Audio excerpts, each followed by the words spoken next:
Շոտ Անդրեասյանն է, պարոն Անդրեասյան, անդրադարձավ պարոն Դանիելյանը օրվա իրողությունների շրջանակներում ցեղասպանությունների հարցի հետ մղման քաղաքականության, նաև իշխանությունների, սա իշխանությունները պայմանավորում են երկխոսության գնալու ցանկությամբ, կա այդ երկխոսությունն այսօր եւ որն է այս պահի այլընտրանքը։ Ուրեմն մեր թշնամիները մեր հետ չեն երկխոսում, այլ մեր երկրի կառավարչին պարտադրում են այն ամենը, ինչ իրենց պետք է, թե նոր հողեր գրավելու եւ վերցնելու հետ կապված, թե ցեղասպանությունը մոռացության տալու հետ կապված, թե սահմանադրության մեջ փոփոխություններ մտցնելու հետ կապված եւ Նիկոլ Փաշինյանի պահվածքից եւ շփումներից Ալիևի եւ Էրդողանի հետ պարզ երևում է, որ դրանք շփումներ չեն, այլ ստրուկ եւ տեր փոխհարաբերություններ են, որովհետեւ նրան չեն վերաբերվում այնպես, ինչպես կվերաբերեին գործընկերոջը կամ հավասարը հավասարի հետ բանակցողին, եւ մենք գտնվում ենք աղետալի վիճակում եւ այդ աղետալի վիճակը երևում է մեր երկիրը զավթած կառավարչի պահվածքից, նրա գործողություններից, նրա զիջումներից, նրա անատամ քաղաքականությունից դավաճանական, ինչ վերաբերվում է ցեղասպանություններին, մենք գիտենք, որ ինչպես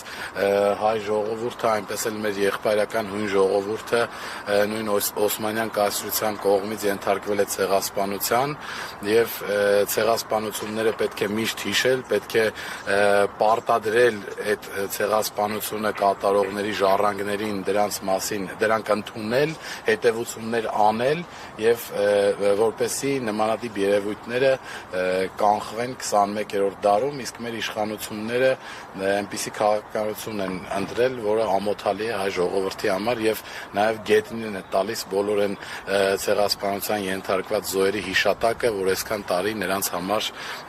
նախկին իշխանությունները եւ հայ ժողովուրդը բարձրաձայնել եւ ինչ-որ բան են արել։ Պարոն Անդրեասյան, տեսեք, իշխանություններն ասում են օբյեկտիվորեն թուլացած վիճակում է պետությունը, ու այսօր այդ երկխոսությանը, այդ բանակցություններին իրենց նշած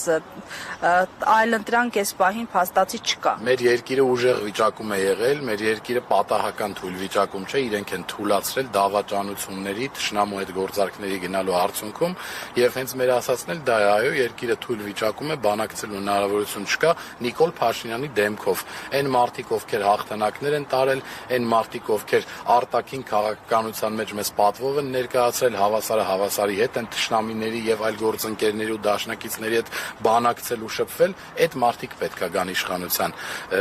Ես խոսեմ իմ կուսակցության նախագահից, երրորդ նախագահ Սերժ Սարգսյանից, ես մեծ պատվով եմ միշտ նայում նրա բանակցային գործընթացներին,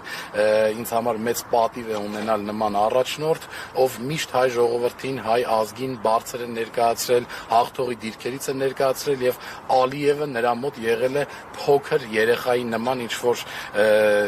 տարօրինակ շարժումներ անող, վատկացության մեջ գտնվող երկրի թշնամի երկրի ղեկավար, որը հիմա նույն իրավիճակում գցել է Նիկոլ Փաշինյանին։ Հասկանալի է ձեր տեսակետը, շնորհակալություն։ 168 թեմի հարգելի հետևող